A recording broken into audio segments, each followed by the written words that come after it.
ফরিদা বেগম নামের এই নারীর স্বামী মারা গেছেন অনেক আগেই। একমাত্র ছেলে আলাদা সংসার নিয়ে থাকলেও কোনো খোঁজ নেন না তাদের। একা থাকেন বস্তির একটি ঝুপড়ি ঘরে, ভিক্ষা করে চলে সংসার।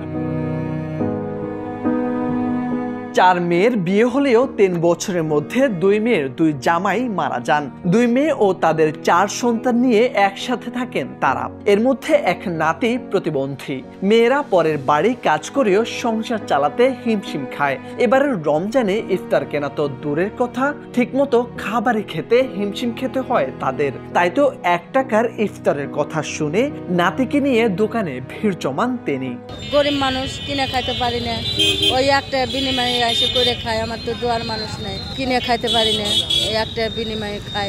শুধু ফরিদা বেগম একা নয়, তার মতো আরো অনেকেই 1 টাকার ইফতারের কথা শুনে শহরের এই দোকানে ভিড় জমাতে শুরু করেছেন। 1 টাকায় ইফতার পেয়ে স্বস্তি তাদের চোখে মুখে।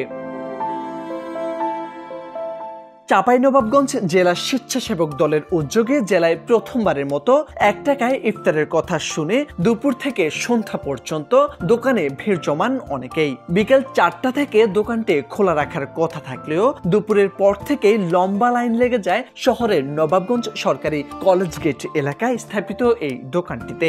ইতিমধ্যে মধ্যবিত্ত, নিম্নবিত্ত এবং শ্রমজীবী মানুষের ঠিকানা হয়ে উঠেছে এই দোকানটি। খানা 4-5টা এজন্য আমরা হয়তো ইফতার করে ইফতার পারি না। তখন এভাবে 5:30টার সময় আসে ইফতারগুলো আমাদেরকে দেয়। এগুলো আমরা ছেলেপেলে নিয়ে মুখে পানি দিই, তাছাড়া আমরা কিনা খেতে পারি না। একটাতে আমরা ইফতারি পাচ্ছি, সে মেয়েদের দিনে 22-23 তারিখ থেকে দিচ্ছে। অনেক লাইন ধরে সব দিচ্ছে।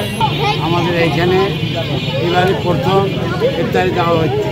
আমরা অসহায় মানুষ লাইন ধরে তাদের কাছে ইফতারি পাই এবং খাই। 7 রকমের ইফতারি দেওয়া হয়। খাইতে পাই না, মুড়ি দেয়, 1 টাকার মুড়ি লিয়া দেয়, আমরা ছেলেপেলে নিয়ে খাই।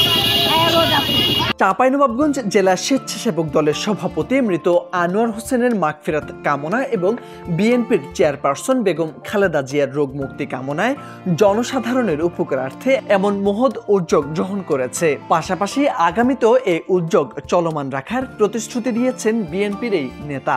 আসলে আজকে আমরা যেটা পরিচালনা করছি 1 টাকা ইফতার, এটা ছিন্নমূল। সমাজে যেহেতু অনেক স্বল্প আয়ের মানুষ থাকে, ছিন্নমূল থাকে, তারা ইফতারের জন্য বিভিন্ন জায়গায় ঘোরাঘুরি করে। আমরা সেটাকে সম্মান দিয়ে যে তারা নিজের টাকায় ইফতারি স্বল্প টাকায় কিনতেছে। 1 টাকার ইফতারিতে আমরা এখানে 12-13টা আইটেম দিচ্ছি। এটা আমাদের মাদার অফ ডেমোক্রেসি। আমাদের বেগম খালেদা জিয়া আমাদের মাতার জন্য সুস্বাস্থ্য কামনা করে আমরা তার রোগমুক্তি কামনা করার জন্য আমরা এই পরিচালনা করছি। এবং এই পরিচালনাটা আমাদের এই বছরে যে 30টা রমজান, এই 30 রমজান পর্যন্ত চলবে এবং আগামী বছরও আমরা এটা কন্টিনিউ করার জন্য আমরা চেষ্টা করছি।